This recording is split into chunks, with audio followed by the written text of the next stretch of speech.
So we have a couple pieces of news to round out the week, mainly from Marvel Comics, but a couple things that we're seeing in solicitations, kind of giving a bigger picture of what the world's going to look like in August.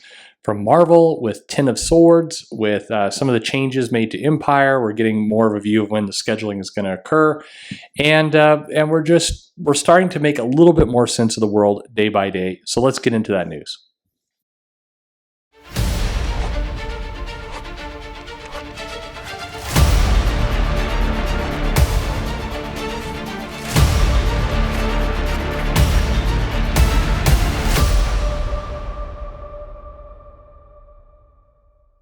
Hey everybody, this is Perch. We were promised the Ten of Swords, or X of Swords, depending on how you want to sound when you say it, and we're figuring out exactly what's going to be kind of the next big X-Men story. This was advertised with some pretty nice art back in the past, promising all the X-Men writers kind of coming together for an inner X event, very similar, I think, to the Mutant Massacre or Fall of the Mutants, or those kinds of Inferno, kind of the inside X-Men events. This one's called Ten of Swords, and it's going to kick off with a comic called Creation #1, because you can't just have a crossover if you don't have some Alpha and Omega issues. So we're going to get Creation #1, and this is coming out in August. So originally, I think this was thinking it was going to be in June or July. It was never very clear when this was going to start. But the first issue here of a Raise Your Swords, in which promises that 10 mutants will wield. I just can't pronounce today. You have one beer and I can't talk. They're going to wield 10 powerful blades bearing the slogan, Raise Your Swords. This is going to have Jonathan Hickman and Tini Howard teaming up with Pepe Larraz, who is, of course, a collaborator back for the House of X series. And it is... he's not going to be doing the art for the whole thing. It's going to cross over into a number of the different X-Men comics, but it's promising, at least from the cover, the initial art. We're going to see, Apocalypse kind of front and center in this series, and it looks like the Horseman that he had, his original Horseman, maybe, which have been hinted about in the early X-Men books. I forget the exact issue where they went into that. I think issue 2, where they went into that, but we're getting some definite Apocalypse, Horsemen, and kind of some dire threat of these special swords that are going to be needed to defend something. Krakoa, who knows? But this is not the big X-Men event that I think people have been waiting for in terms of Moira, or kind of continuing on from the whole House of X Powers of 10 storyline. This is kind of a fun, inner X crossover before we get to what is promised is a winter X-Men event. So this is kind of the summer X-Men event now coming in August. So maybe this is all getting pushed back a little bit. Maybe we're going to get the big kind of X-Men moment coming in January, February. Who knows? But this is the event before the event in Ten of Swords. Starts in August, really gets going firmly in the regular titles in September. So that's something to look forward to. That's what we're getting is Jonathan Hickman, Tini Howard, something to do with Apocalypse's Horsemen and the Swords. That's what we know at the moment. Moving over there to other Marvel news, we've been kind of MIA for both the Outlawed and the Empyre storyline. So Empyre has had, in general, there were a lot of TBAs in terms of the artists, and also not really knowing when it's going to come out. So we now know that Empyre, the X-Men series, is going to be drawn by Ramon Rosales, not Jesus Sanz, and many changes to this event. What's still a little bit unclear is when Empyre is really going to kick off. The early events, the issue 0 events, are coming in late June, early July, and Empyre #1 is still not on the schedule. It's sounding like it may be August, but it's also looking like it may be pushed to September. So Empyre is going to be more likely a fall event.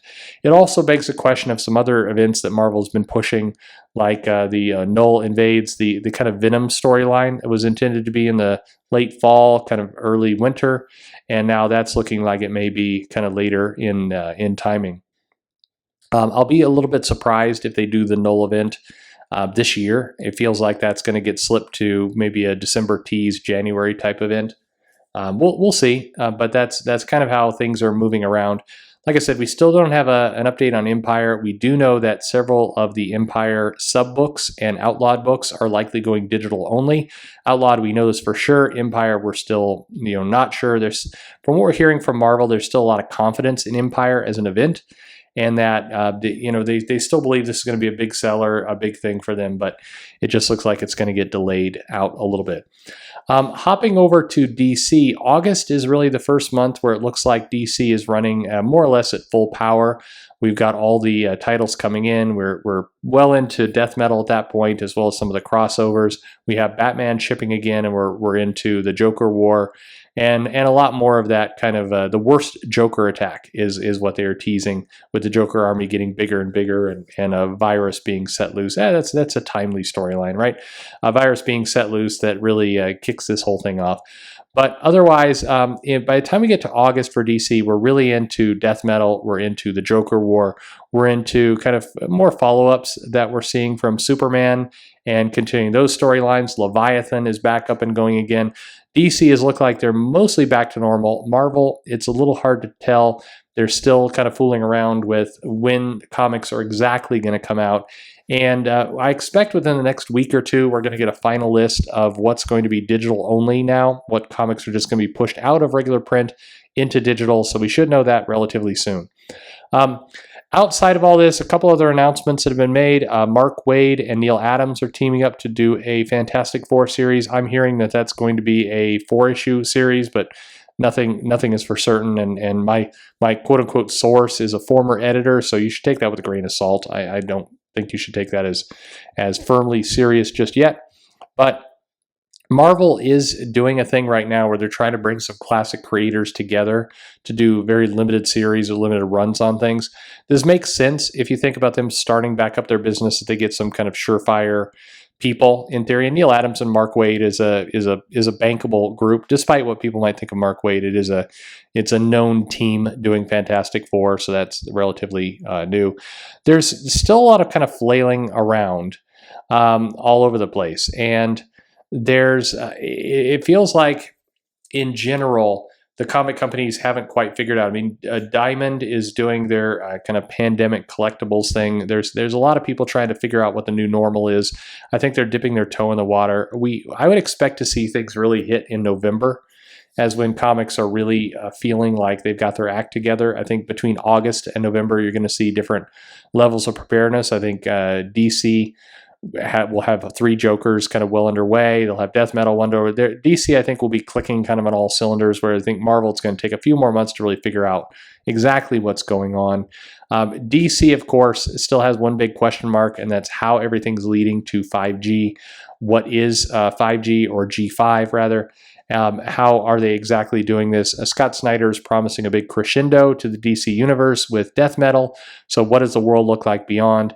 It looks like a fresh start is basically where things are. It does not look like a complete rebooting with new characters and everything else. It looks like they're going to try and streamline their universe a little bit and just kind of power forward with a cleaner slate. The big question is, who are some of the creators going to be? I think Pete Tomasi is definitely going to be kind of key to many of the storylines. James Tynion IV, Brian Michael Bendis, of course. I think we're going to be kind of the bigger names we see on things. Orlando, I think, is there. Mariko Tamaki is going to continue with Wonder Woman. That's all in all kind of where I think the world will sit, and we'll see how these big titles shake out. But in general, we're seeing kind of the end of one era and the start of another. And so I think we have a lot to look forward to in terms of how death metal wraps up the DC universe. We have a lot to look forward to in terms of how Marvel is going to bring back up some of these series and get them really going again. This is really showcasing what happens when you have such an event strategy that when that event gets interrupted, it just throws the entire thing into chaos. Marvel now has a 10 of Swords. They have the unnamed X-Men event for the winter. They have Outlawed. They have Empyre. They have the Null Returns storyline. There is a lot, and the Avengers was building to multiple events. So now there's definitely a scheduling problem that they've got to come to. But anyway, that's the basic news we're ending the week with. Comics, finally some stuff to look forward to as comics slowly start to regain some momentum. And next week, we're looking for Diamond to start resuming their shipping. So we're finally going to have almost a new Comics Day in 2 weeks. It's hard to believe it's less than 2 weeks. May 27th, we start to see both Marvel Comics out, DC Comics out, some kind of return to normalcy as the world comes back from this pandemic. Life gets back to relative normal. We can get back to complaining about the comics we don't like again. Won't that be nice? Anyway, is there anything that I've mentioned that you're looking forward to, not looking forward to? Leave me a comment below. Anyway, thanks for hanging with me through all this. Glad you're here. And as always, thanks for listening.